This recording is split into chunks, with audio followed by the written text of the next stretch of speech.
যারা ভোট বাহিনীর উপর ডিপেন্ড করে, ফেক আইডির উপর ডিপেন্ড করে বাংলাদেশের রাজনীতি করছে, তারাই এর নেপথ্যে থেকে যাচ্ছে সবসময়। 15-15টির মতো নাম উল্লেখ করে আইডি শো আমরা করেছি, কিন্তু ইতিমধ্যে আমরা চিহ্নিত করেছি 50+। তো এরকম করলে ওয়ান সারাদিন ঘাটারি করলে, এবং সবচেয়ে বড় বিষয় যেটা, যারা ভোট বাহিনীর উপর ডিপেন্ড করে, ফেক আইডির উপর ডিপেন্ড করে বাংলাদেশের রাজনীতি করছে, তারাই এর নেপথ্যে থেকে যাচ্ছে সবসময়। প্রতিটি ঘটনার ক্ষেত্রে তারাই নেপথ্যে ভূমিকা পালন করছে। খুবই দুঃখজনক যে তারা এমন রাজনীতি চর্চা করছে যে তাদের প্রতিটি কর্মীকে নির্দেশনা দেওয়া হয় ফেক আইডি খোলার।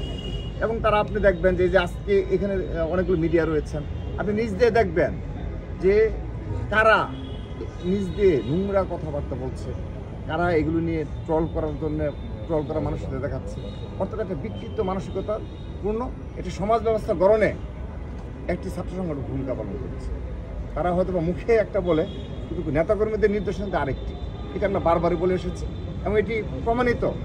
আমরা হয়তো বা যখন 5 আগস্ট পরবর্তী বাস্তবতায় বলেছি, তখন তারা অস্বীকার করেছে, কিন্তু আজকে কিন্তু অস্বীকার করার কোনো সুযোগ নেই। এখন তারা অপর ছাত্র সংগঠন যারা রয়েছে, তারা বারবার এই বিষয় সামনে নিয়ে এসেছে। একটি মাত্র ছাত্র সংগঠন রয়েছে যারা প্রতিনিয়ত এই ধরনের মিথ্যাচার প্রপাগান্ডার সাথে সরাসরি জড়িত রয়েছে, এবং এদের আর্থিক পৃষ্ঠপোষকতার জন্য একটি বৃহৎ ব্যবস্থা গড়ে তোলা হয়েছে।